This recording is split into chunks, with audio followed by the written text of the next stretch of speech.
I want to see if we can get some pictures up that you posted earlier. You highlighted them in your show, The Briefing, at 9:30. These are pictures of greenbelt land that doesn't look green at all. It's urban scrub. It's garages. It's places that are just little shabby pieces of land in between development and full open countryside. I know you feel really strongly about this. So I'm really asking you, as a young person rather than as a political reporter, what you think of what Rishi Sunak said. Yes, it is extraordinary. It does sort of make you think, is Rishi Sunak trying to take the Conservative Party membership for fools? Because there is a difference between the so-called green belt and what is actually green.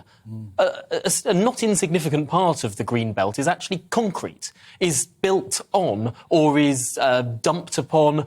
There's actually a car wash in North London that is technically part of the green belt. Lots of things that you wouldn't, of course, think of as green belt. When you hear the words green belt, you think rolling hills, you think Yorkshire Dales, you think areas of outstanding national beauty. But these aren't the green belt. The green belt is simply a designation of land around a dozen or so of what were deemed to be the most important cities in the country back in 1948. Now, for some reason, this includes Luton and some others that people might not think are the areas that are the most outstandingly beautiful in the country. But it is extraordinary that you get so many anomalies. Now, there's one that I highlighted on my show earlier today. There's this little patch of land, a triangle, cut off between a housing estate, a railway and a road, just outside York. Now, that's not somewhere that anyone would go to. It's abandoned right now, nothing in the... And yet...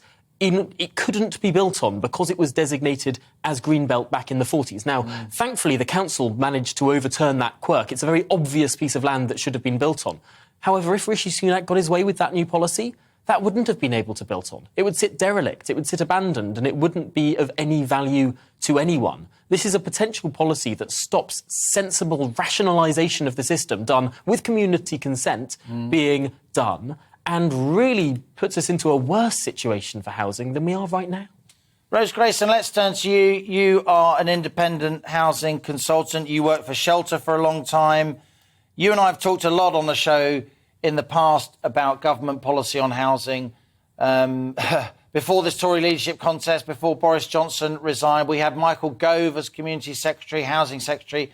He seemed to be making some really positive noises about house building. Now, Rishi Sunak has said he's really returned to Tory type, hasn't he? It's the Greenbelt, we're not allowed to build on it, and then if you haven't got a house already, frankly, get stuffed.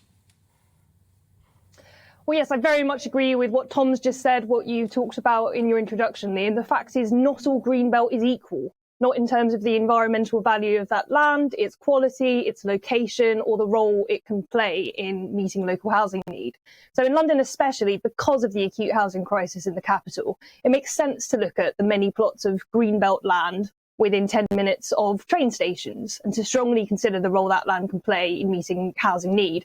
There's a real opportunity here because greenbelt land generally hasn't had its price driven up in the land market. So we could release it at a lower price, specifically for social and affordable housing schemes. And councils that do this should be commended by the new Prime Minister, not reprimanded. And doing this would actually relieve pressure on land in and around London, which has genuine environmental value and far greater potential to support nature recovery in this country. So if we want to avoid overdevelopment of the countryside, it's really not about protecting the greenbelt. Sometimes greenbelt sites are actually our best chance of avoiding sprawling suburbs. What I would say is, elsewhere in the country, things are different. We've got many places in the North and Midlands with lower house prices than London. You've got brownfield sites here, that's land that's already been developed before.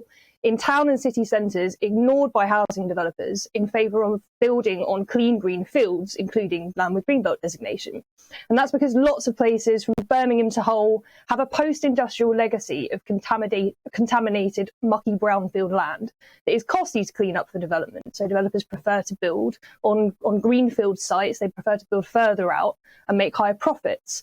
Over the past decade, weak planning rules and government developer subsidies like Help to Buy have made it a lot easier for developers to do this.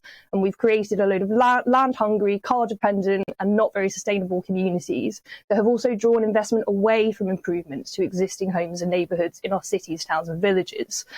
So it's complicated. I think there are parts of the country where Greenbelt plays a really important role, should play a really important role. in releasing small bits of land for affordable housing-led schemes to deal with affordability crises, particularly where it's of poor quality. But there are other places in the country, particularly in the North and the Midlands, where we do really need to be seeing more investment to allow brownfield sites to be used. It's not a question of saying, let's only build on the green belt or only build on brownfield land. We have to enable local authorities to invest where it makes most sense. It is complex, Rose, and you've explained it well, and that's why, in my view, we need less kind of dogma and more flexibility, more pragmatic approach. And I think what the Chancellor, the former Chancellor, has said in a bid to align himself with what he thinks are the views of lots of Tory members. Many of those Tory members have kids, of course, who can't afford to buy houses. I think that militates against that flexibility. Freddie, I want to bring you in now. You're at the campaigning end of this. You're the director of Priced Out. And just while I speak to you, I think we can bring you now some of those pictures that we showed earlier in Tom's show here at GB News, some pictures of greenfield sites. That's the piece of land in York that Tom was talking about, the triangle of land that was eventually built on after a struggle that wouldn't be allowed to be used under Rishi Sunak's rules. We're going to try and bring you some other pictures of actual sites, greenbelt sites that look absolutely ripe for development and not at all bucolic and places of leisure where you'd want to go for a picnic with your family. But while we're trying to get our ducks in a row, there you go. We're now looking at some greenbelt sites. Some of these sites are in Bradford. Some of them are in London. They're hardly the kind of places that don't look ripe for development, that should be maintained in their natural state because they enhance the life and well-being and mental health of everyone around them. So, Freddie, let's ask you, as we're spooling through these pictures, if we may, how disappointed are you that a pretty bright guy, a pretty financially literate person like Rishi Sunak is saying, greenbelt, no way? You know, it's incredibly disappointing that we continue to see this from politicians. Rishi Sunak's not the only one, but, you know, he's the most recent and most high-profile person to issue reasonable planning policy for, as you put it, dogma and simple sound bites rather than actually trying to make this country a better place.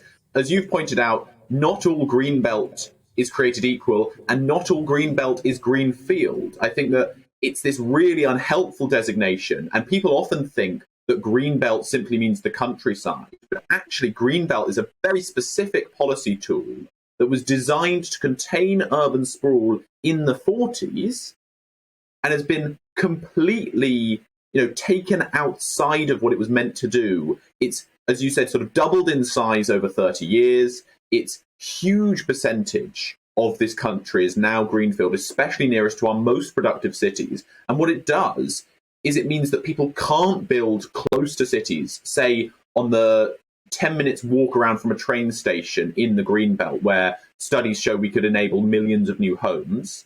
Can't do that. So instead, we get leapfrog development, which means we actually get development outside the greenbelt, but on what you and I would consider far more green land, which is worse for the environment, not only because you're taking greenfield site, but also because you're further away from the cities, more cars, more commuting.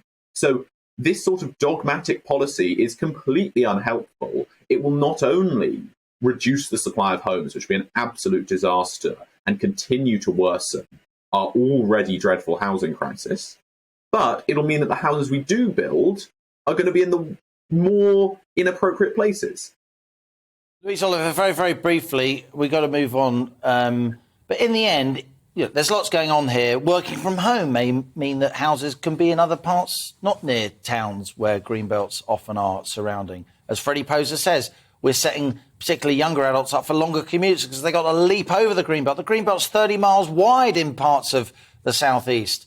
But in the end, if we don't allow development, the economy's going to stall. Yeah, absolutely. And there's a massive shortage of housing. We've got a target of 300,000 new homes to be built every year here in the UK. We're way behind that target. The government need to work with the builders. I've spoken to a senior executive from an enormous building firm recently, and they have put forward a proposal to build modular, sustainable housing. Yes, it needs some investment, it needs discussion, but the government haven't taken them up on that. So if they could work closely with strategic partners, get this problem dealt with, and that would have been a better announcement by Rishi Sunak rather than this tactical, rather than practical announcement to try and win favour. Louise, one day, perhaps, maybe, a government of one political persuasion or another will get hold of this housing crisis and deal with it, because the government, the political party that solves this housing crisis, will be in power for a very long time and will deserve to be. An interesting discussion. Thanks to everybody. To Freddie Poser of Priced Out, to Rose Grayston, independent housing consultant. Great to have you guys back on the show. Louise Oliver, you're going to stay with us, and indeed our own Tom Harwood. Here is just a young professional person trying to buy a house rather than the political reporter that he is. Tom, thanks a lot so much.